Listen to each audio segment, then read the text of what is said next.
Hey, what's up, everybody? It's your boy, Wizo the Noob, here with a new series called Poetry Explained Crudely. So, point of this channel is we're going to go into some deep dives on the greatest poetry in the world. Okay, but we're going to talk about it like grown-ups and adults. We're going to have some fun with it. Poetry is beautiful. It's amazing. It deserves to be treated such. It doesn't deserve to be handled like your professors and your teachers who make it boring and dull. And in this poem, it's a sonnet, and we're going to talk about the rhyme scheme, and it's about love, and fuck all that. We're gonna talk about the real shit, what it really means. We're gonna have some fun with it. We're gonna explore, and I'm so glad you're here with me on this journey. And I'm super pumped about it to finally get to talk to some other grown-ups about poetry. So let's go ahead and get right into this shit. So first episode, we're gonna go over my favorite poem of all time, which is Ozymandias. I'm sure most of you are already familiar with this poem. Every class I've ever been in, I've been forced to read this poem. Well, not forced, but it's part of the curriculum. It's been featured on TV shows, movies. I mean, you name it. All across all mediums, Ozymandias has made an impact. If you're a fan of American Horror Story, there's a character on there named Ozymandias. The Watchmen, character named Ozymandias. There's been countless uses of the lines in literature. It's famous and for good reason. I fucking love it. We're gonna jump into it, go over the poem, most of the lines, and for anybody who is struggling to understand any of this, welcome. And for everybody else who's just wanting to enjoy some poetry, thank you so much for joining me on this journey. Let's get to it. Alright, so I'm going to go ahead and throw up the poem on the screen for just a second. Go ahead and pause the video, read through the poem. Like every good poem, you always want to read it through the first time. Just for enjoyment, just read it through. Don't try to understand it, don't try to overdo it, just give it a quick read. Go back a second time, read it again, read it slower, go line by line. See if you can understand exactly what the poet is trying to get through to you. Once you've read the poem through twice, unpause that video, and we'll get going.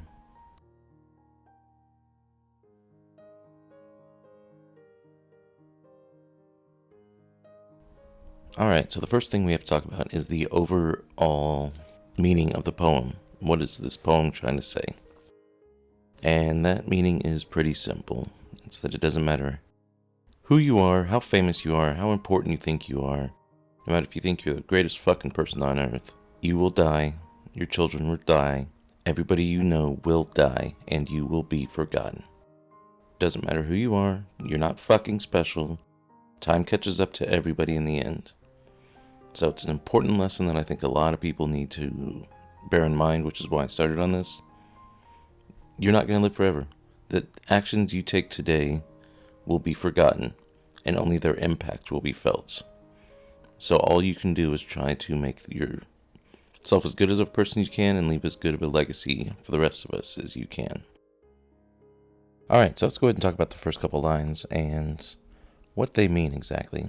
He speaks about meeting a traveler from an antique land. He does this for two reasons. One, antique land kind of gives you that sense of awe and wonder, and I mean, it pretty much immediately makes you think of Egypt, right? You think somebody says antique land, you think Egypt.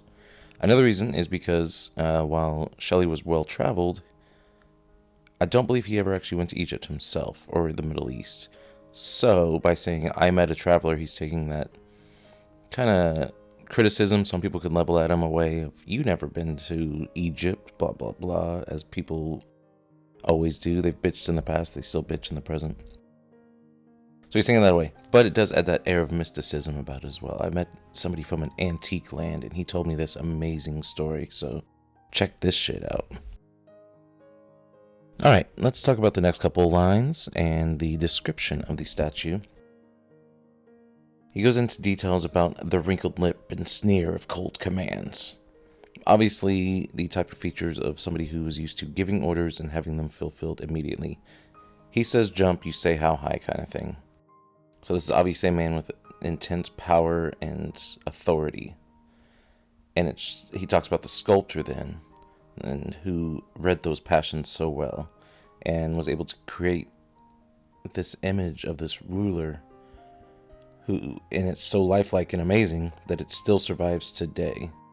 So this is another little subtext of the poem where everything that Ozymandias stood for and had has disappeared, yet the artist's rendition of him has survived.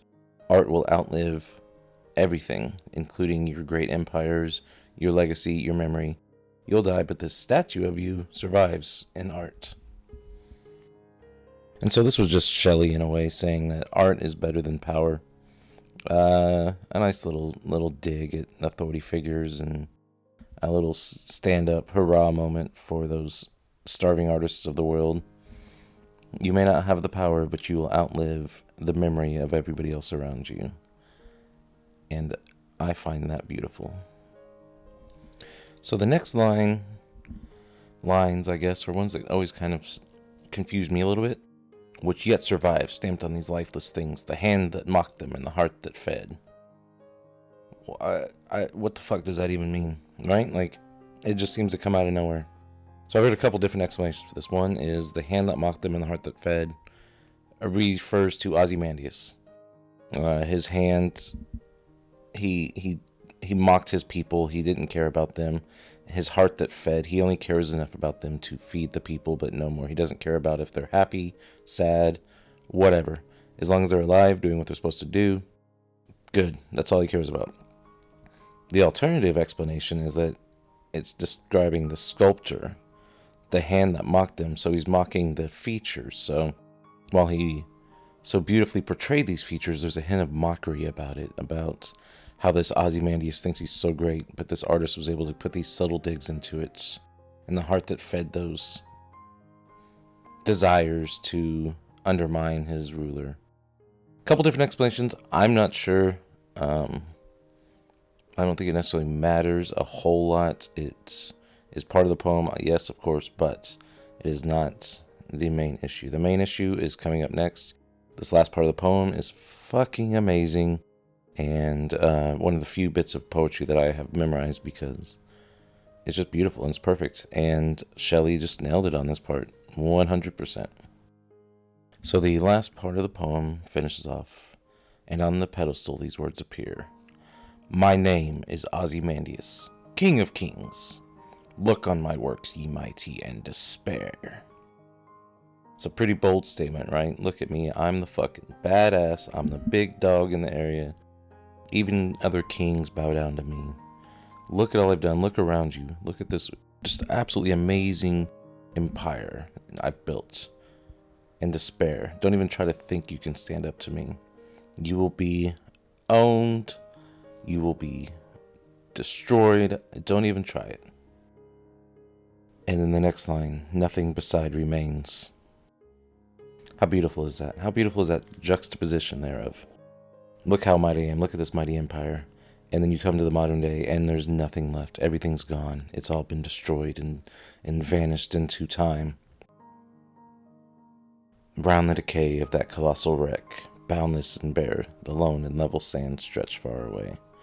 Of this mighty empire he was so proud of, nothing is left. There's nothing but sand and rocks, and this one statue showing him, bragging about his accomplishments, forgotten to the world. It's a valuable lesson that everybody needs to remember. I don't care who you are.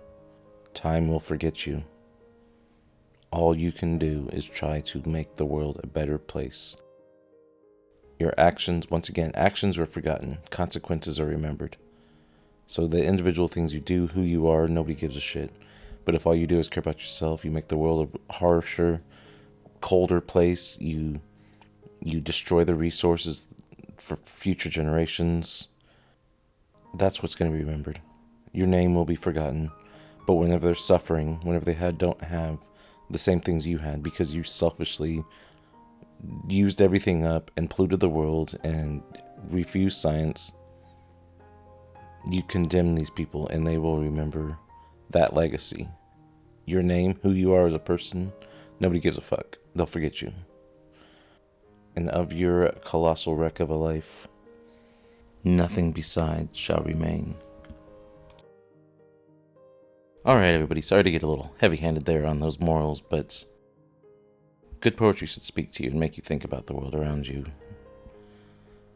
Once again, I'd like to thank you so much for listening. Join in. Drop a comment. Let me know what you think. Do you have a different explanation for the poem? Do you have a different idea of what they were trying to convey to us? Even more, if there's another poem you love that you would like me to take a look at, let me know that as well. Let's try to keep it civil in the comments, too. If we disagree with anything, let's treat each other with respect. We're all adults. And if you want to hear me rant and rave about some more poetry, drop a like and a subscription, and I'll keep them coming. Thanks again so much, and I hope you all have an absolutely amazing day, and I'm looking forward to hearing from you. Bye.